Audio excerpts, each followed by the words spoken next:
दोस्तों, क्या आप जानते हैं हमारे सूर्य का असली रंग क्या है? मुझे पता है आप में से ज्यादातर लोगों का जवाब पीला, लाल या नारंगी रंग होगा, लेकिन ये सच नहीं है। सूर्य का असली रंग सफेद है, जिसे आप सिर्फ स्पेस में जाकर ही देख सकते हैं। अब ऐसा क्यों?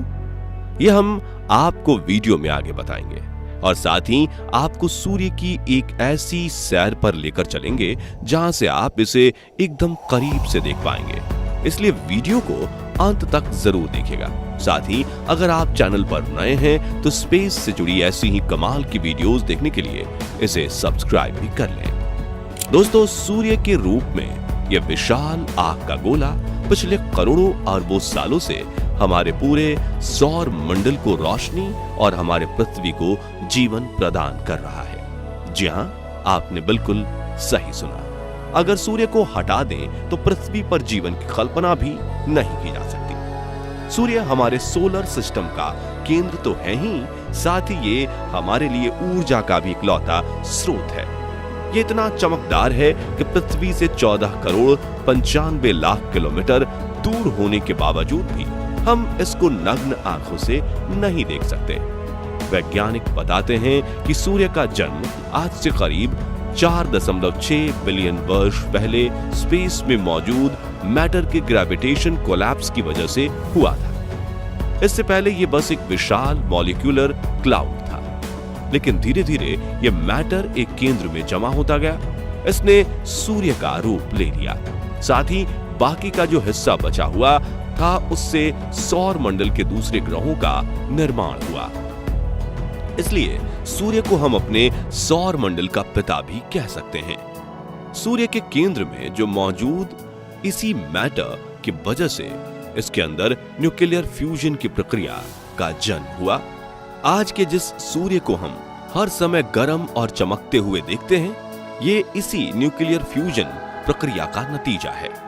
अगर हम सूर्य के अंदर झांक कर देखें तो इसमें हमें लाखों किलोमीटर की गहराई तक हाइड्रोजन की परतें मिलेंगी और इन्हीं परतों के बिल्कुल बीच में मौजूद है सूर्य का कोर, जो एक अनंत ऊर्जा का भंडार है और इसका तापमान 1.5 करोड़ डिग्री सेल्सियस के आसपास रहता है। ये कोर ही वो जगह है जहां न्यूक्लियर फ्यूजन की प्रक्रिया होती है।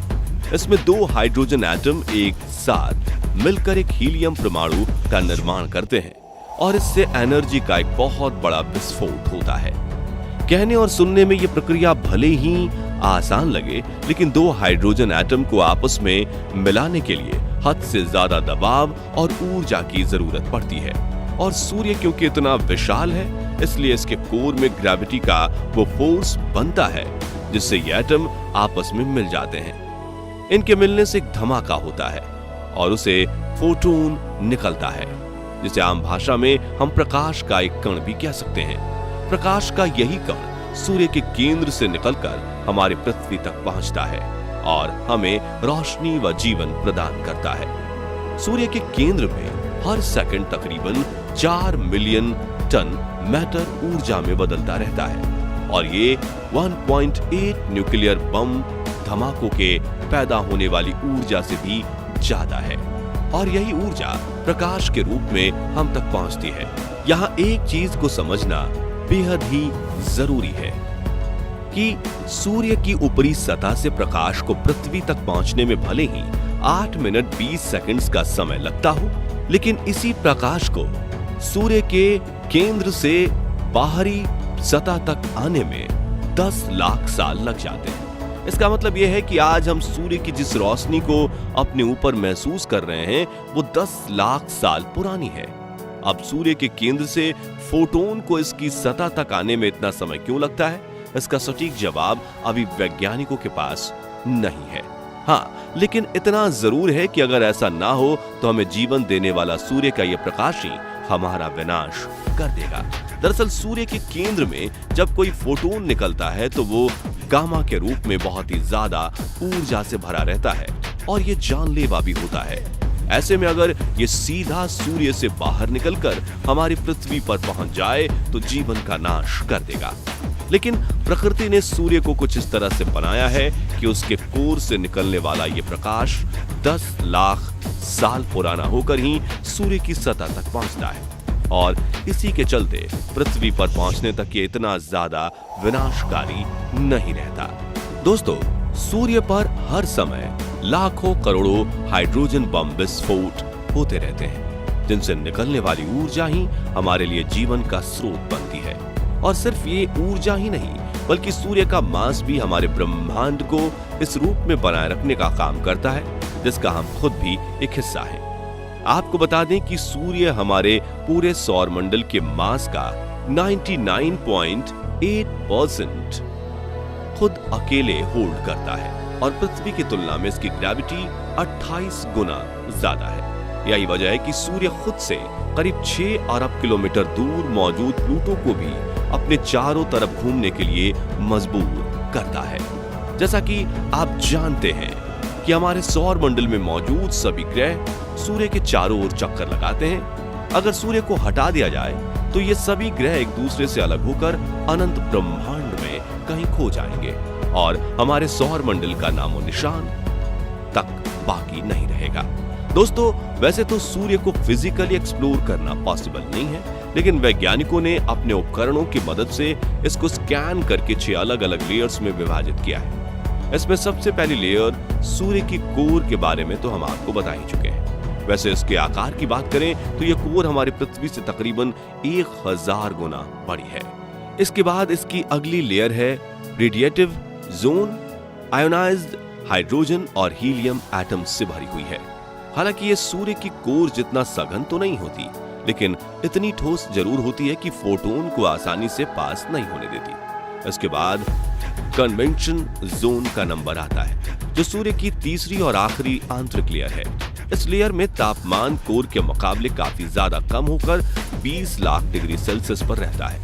साथ ही ये लेयर रेडिएटिव जोन की तरह बहुत ज्यादा ठोस भी नहीं होती, जिसके चलते फोटोन इसके अंदर से ज्यादा आसानी से पास हो पाते हैं। इन तीनों आंतरिक लेयर्स के बाद बारी आती है उस लेयर की जिसको हम पृथ्वी से भी देख सकते हैं, यानी सूर्य का बाहरी लेयर फोटोस्फीयर, जिसे सूर्य की सतह भी कहा जाता है। हालांकि ये पूरी तरह से ठोस सतह नहीं है, बल्कि ये पूरी तरह से गर्म प्लाज्मा से बनी होती है। यानी सूर्य के कोर में जो ऊर्जा बनती है वो लाखों साल तक अपना सफर तय करके प्लाज्मा के रूप में इसी लेयर को बनाती है। 482 किलोमीटर मोटी इस लेयर का तापमान 5600 डिग्री सेल्सियस तक रहता है, जो कोर के मुकाबले बहुत ज्यादा कम है। और इसी लेयर से सूर्य की रोशनी हमारी पृथ्वी तक पहुंचती है। फोटोस्फीयर के बाद क्रोमोस्फीयर, जो कि 2000 किलोमीटर मोटी लेयर है, ये प्लाज्मा से बनी एक बेहद गर्म और पतली गैसीय लेयर है, जिसको हम अपनी आंखों से नहीं देख सकते। इसके ऊपर सूर्य की 5वीं लेयर ट्रांजिशन रीजन मौजूद है। ये बेसिकली सूर्य के वायुमंडल की एक बेहद पतली और अनियमित लेयर है, जो गर्म कोरोना को ठंडे क्रोमोस्फीयर से अलग करती है। यानी कोरोना सूर्य की सबसे बाहरी लेयर है, जो लाखों किलोमीटर तक फैली होती है। इस लेयर को सूर्य ग्रहण के समय आराम से देखा जा सकता है, जो सूर्य की गोल आकृति वाली सीमा से बाहर प्रकाश के बड़े बादल या धुएं के जैसी दिखाई देती है। इसके अलावा कोरोना लेयर को क्रोनोग्राफ की मदद से भी बहुत आसानी से देखा जा सकता है। इस लेयर की अजीब बात यह है कि अंदर की तरफ तो इतनी गर्म नहीं होती, लेकिन बाहर की तरफ इसका तापमान 11 लाख डिग्री सेल्सियस तक पहुंच जाता है, जो सूर्य की सतह यानी फोटोस्फीयर के तापमान से करीब 200 गुना ज्यादा है। अब उस सवाल पर आते हैं जो हमने वीडियो की स्टार्टिंग में आपसे पूछा था कि सूर्य अगर सफेद है तो यह पृथ्वी से पीला, लाल या नारंगी क्यों दिखाई देता है।